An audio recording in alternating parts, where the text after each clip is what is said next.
Audiolibros en 15 minutos. Suscríbete al canal y explora un nuevo libro cada día. Los esfuerzos de posguerra para estabilizar los mercados fracasaron rápidamente.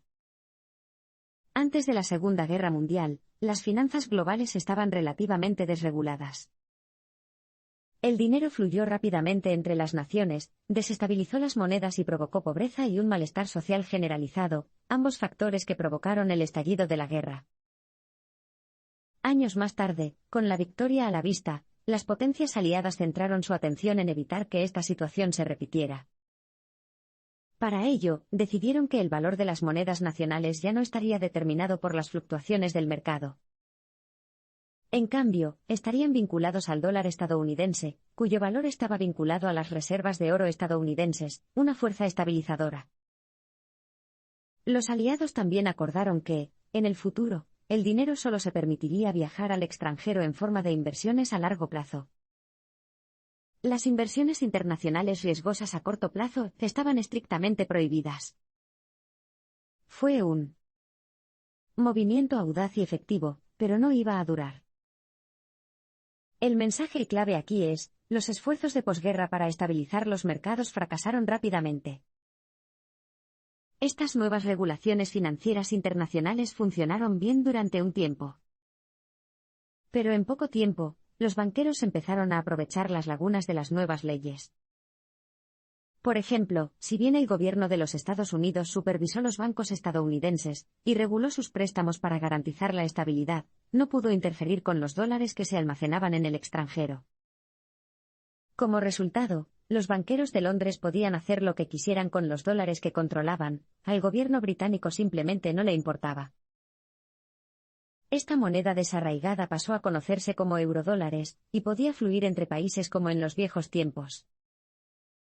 Este fue el primer golpe al marco estable de posguerra. Poco después, a los eurodólares se unió una innovación financiera aún más atrevida, conocida como eurobonos. Estos nuevos bonos eran diferentes de las inversiones del pasado.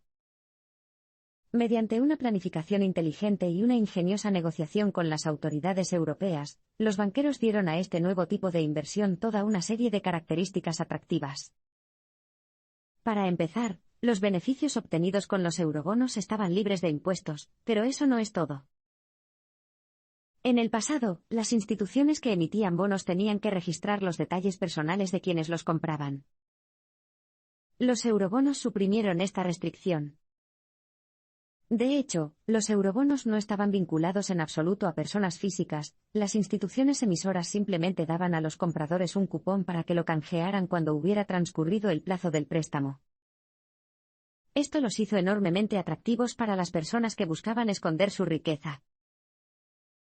Esta situación estaba muy lejos de los ideales que los aliados habían promovido al final de la Segunda Guerra Mundial. En lugar de controlar el mundo de las finanzas globales, sus nuevas regulaciones introdujeron inadvertidamente un mercado nuevo y más agresivo, y el dinero se globalizó como nunca antes. Los paraísos offshore son centros perfectos para los delitos financieros y la corrupción. Imagina que acabas de defraudar a tu país con unos pocos miles de millones de dólares. ¿Dónde esconderías el dinero? ¿Lo pondrías en el banco? ¿Quizás esconderlo debajo de tu colchón? Por favor, eso es pensamiento de aficionados. Como cualquier malversador sabe, el mejor lugar para esconder ganancias ilícitas es en el extranjero, en una jurisdicción con leyes favorables y discrecionalidad financiera. En resumen, en algún lugar, como Nevis, una pequeña isla caribeña con una población de solo 11,000 habitantes. El mensaje clave aquí es, los paraísos offshore son centros perfectos para los delitos financieros y la corrupción. Cuando Nevis se independizó de Gran Bretaña en la década de 1980, un grupo de abogados estadounidenses dirigido por un hombre llamado Bill Barnard, tuvo el oído del líder de la isla, Simeon Daniel. En solo unos años, Daniel y estos abogados transformaron a Nevis en el lugar ideal para esconder activos secretos. ¿Cómo lo hicieron? Bueno, Nevis ya no reconoce las sentencias de tribunales extranjeros, por lo que cualquier intento de apoderarse de los bienes de alguien debe llevarse a cabo dentro del propio sistema legal de la isla. Eso significa pagar una fianza de $100,000 solo para iniciar su caso. Y si ha transcurrido más de un año entre el delito y el día en que presenta los documentos, el tribunal desestimará su demanda. Sin embargo, antes de llegar tan lejos, debe averiguar si los activos que busca están o no en Nevis. Sin embargo, la isla tiene una ordenanza de confidencialidad que prohíbe compartir información financiera con cualquier persona que no pueda demostrar su derecho a escucharla. Nevis tampoco es una anomalía. Alrededor del año 2000, la isla británica de Jersey llegó a los titulares cuando Fimaco, una misteriosa empresa con sede en la isla, llamó la atención del fiscal general ruso Yuri Skuratov. Skuratov se dio cuenta de que Fimaco había recibido decenas de miles de millones de dólares del Banco Central de su país. Pero por lo que pudo comprobar, la empresa no sirvió para nada. Era un caparazón. Skuratov sospechaba que los fondos enviados a Fimaco estaban siendo devueltos a los funcionarios del Banco Central a través de otros canales. Esto sugería una corrupción generalizada en el Banco Central, ya que los funcionarios utilizaban los fondos ocultos para financiar estilos de vida lujosos. Skuratov habló públicamente sobre Fimaco y, poco después, la televisión controlada por el Estado transmitió imágenes de un hombre parecido a él retozando alegremente con un par de prostitutas. El rechazo pareció confirmar sus sospechas. Skuratov fue despedido poco después y su sucesor abandonó la investigación. Los gobernantes corruptos se enriquecen en algunos de los lugares más pobres del mundo. ¿Has oído hablar de un programa de televisión llamado Say Yes to the Dress? Si no es así, la premisa es sencilla. Cada episodio presenta a varias futuras novias que visitan una tienda exclusiva de Nueva York y eligen los vestidos de novia de sus sueños. Suena bastante indiscutible, ¿verdad? Bueno, normalmente lo es. Pero un episodio que se emitió en mayo de 2015 provocó todo un escándalo. Esta entrega fue especial y se centró en 3 novias VIP cuyos presupuestos para bodas eran casi ilimitados. La factura más grande fue de $200,000, la mayor cantidad jamás gastada en la tienda. Eso es mucho dinero, claro, pero, ¿por qué tanto escándalo? Bueno, la futura novia se llamaba Naulila Diogo, y su padre era ministro en el notoriamente corrupto gobierno de Angola. El dinero que Naulila gastó en su vestido planteó serias dudas sobre la integridad de los políticos del país y su preocupación por sus conciudadanos empobrecidos. El mensaje clave aquí es, los gobernantes corruptos se enriquecen en algunos de los lugares más pobres del mundo. Para la mayoría de las personas en Angola, la vida es dura. La esperanza de vida allí es de solo 42 años, y más del 80% del país vive en la pobreza. Para poner en perspectiva la gran compra de Naulila, si su padre hubiera ganado lo mismo que el presidente del país, todavía le habría llevado 2 años y medio pagar sus compras. Entonces, ¿por qué un ministro del gobierno pudo gastar $200,000 en trajes de boda para su hija? Bueno, una forma en que los políticos angoleños se hacen ricos es a través de la corrupción. El país tiene abundantes reservas de petróleo y yacimientos de diamantes, pero las ganancias de la venta de estos recursos nunca se han compartido ampliamente. De hecho, muchos funcionarios angoleños han sido acusados de aceptar sobornos de empresas occidentales a cambio de acceso al petróleo. Y la deshonestidad no termina ahí. Entre 2007 y 2010, $32,000 millones simplemente desaparecieron del presupuesto angoleño. Y en 2002, el gobernador del Banco Central del país fue sorprendido transfiriendo $50 millones del gobierno a su cuenta bancaria personal. En 1999, una organización llamada Global Witness llamó la atención sobre la corrupción en Angola, pero un importante político angoleño la reprendió severamente. ¿El nombre del hombre? Bornito de Sousa, el padre de la novia a la moda. Hubo una pequeña protesta en los medios angoleños cuando se emitió el episodio, pero la reputación de Sousa sobrevivió. En 2017, se convirtió en vicepresidente del país. Angola puede parecer un caso atípico, pero está lejos de ser el único país con una corrupción desenfrenada. Tampoco es lo peor. La corrupción no respeta las fronteras nacionales.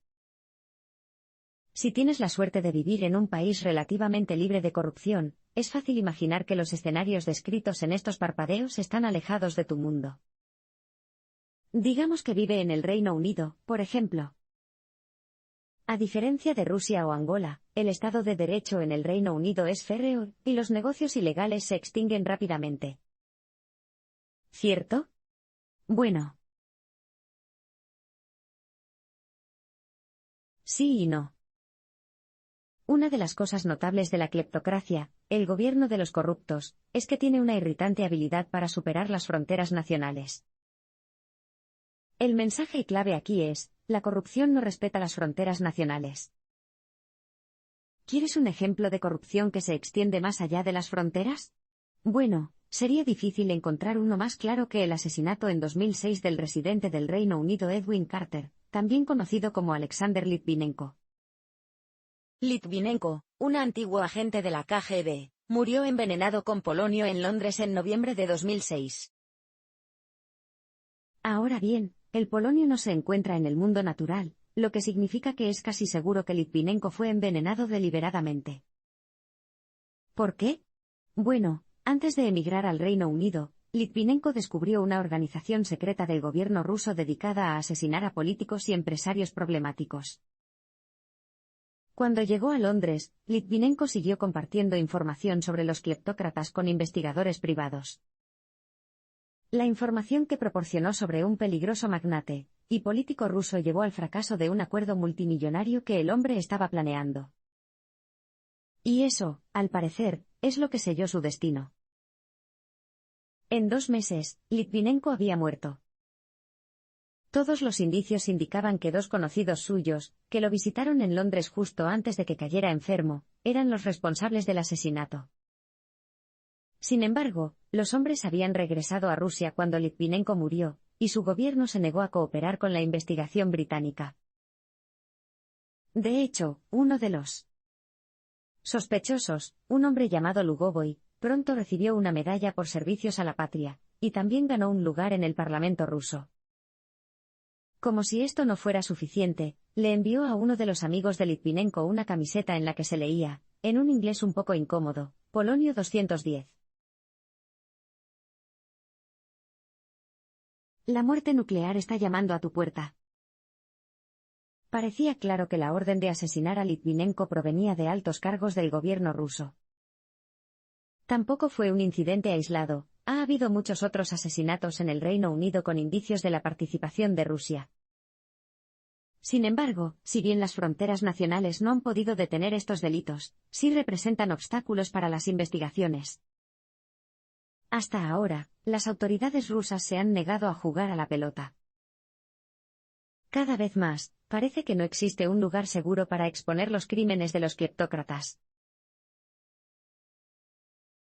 La era del secreto financiero suizo ha terminado, pero han surgido nuevos problemas.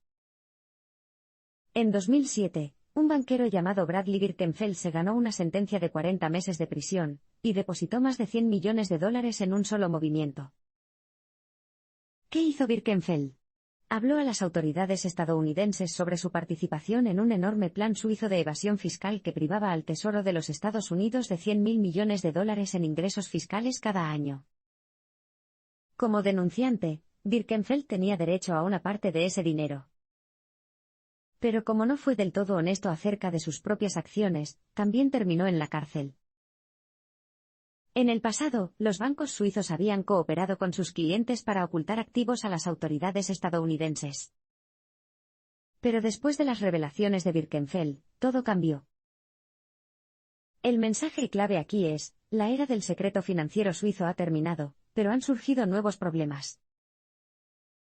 A la luz de las revelaciones de Birkenfeld, los Estados Unidos elaboraron regulaciones nuevas y más estrictas para tratar con los bancos extranjeros. Ya no se confiaría en estos bancos para garantizar que sus clientes pagaran impuestos. En cambio, el Congreso aprobó una ley que exige que todas las instituciones financieras extranjeras revelen los nombres y activos de los ciudadanos estadounidenses en sus libros. Si los bancos se negaban, se enfrentaban a un impuesto del 30% sobre cualquier ingreso de inversión obtenido en los Estados Unidos. La ley entró en vigor en 2015, y ya ha erradicado algunos tipos comunes de evasión fiscal.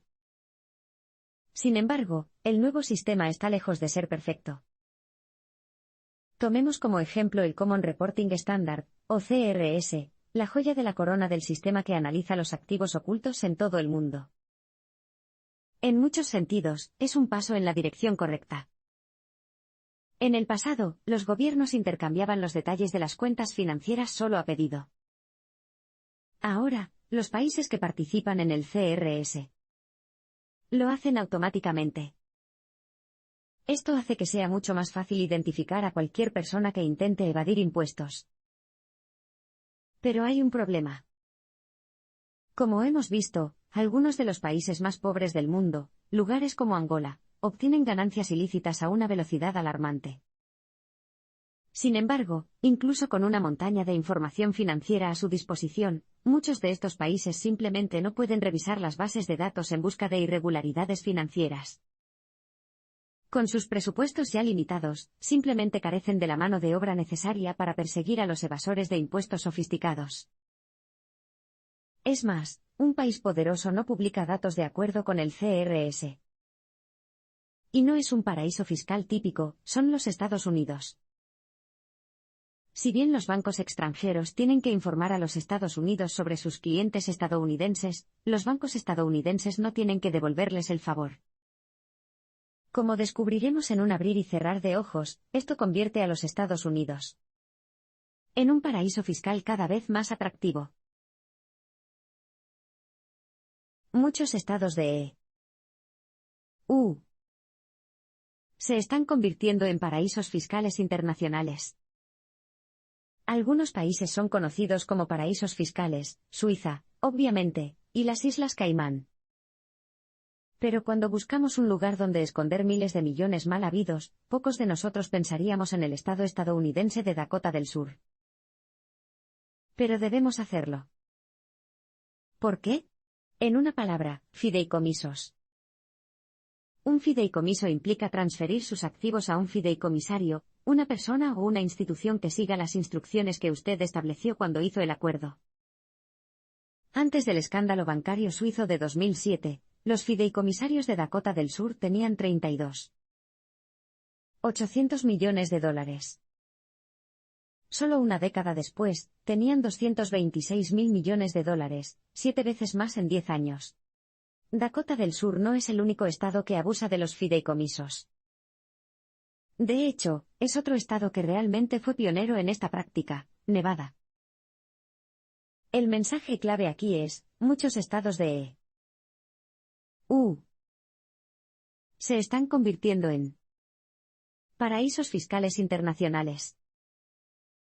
Imagina que eres multimillonario y estás intentando averiguar cómo pagar la menor cantidad de impuestos posible.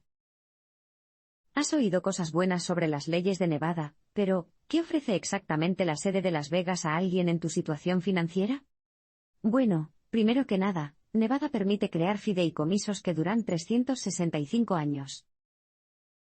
En los Estados Unidos, si utiliza un fideicomiso para transferir activos a un descendiente, solo paga impuestos sobre esos activos cuando finaliza el fideicomiso.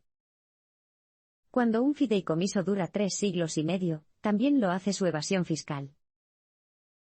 Y se pone mejor. Es una práctica común en los paraísos fiscales insulares, como Nevis y Jersey, hacer que a los acreedores les resulte increíblemente difícil perseguir los activos, y Nevada es prácticamente lo mismo. Si han pasado 2 años desde que depositaste tus bienes en un fideicomiso, son intocables. Así que si te divorcias y tu exmarido intenta reclamar una parte de los miles de millones de tu fideicomiso, deséale buena suerte. Ningún acreedor ha logrado extraer activos de un fideicomiso de Nevada. Por último, Nevada puede mantener sus miles de millones tan en secreto como solían hacerlo los bancos suizos. Si se otorga a un ciudadano no estadounidense algún poder formal sobre el fideicomiso, por ejemplo, el poder de cambiar de fideicomisario, entonces, a efectos fiscales, se trata de un fideicomiso extranjero. Esto significa que los Estados Unidos legalmente no pueden compartir información al respecto con gobiernos extranjeros. Y si está registrado en un fideicomisario estadounidense, también es estadounidense, según el Common Reporting Standard. Y el CRS, por supuesto, es aquel al que los Estados Unidos no están suscritos. En resumen, Nevada podría ser el lugar más seguro del mundo para sus miles de millones.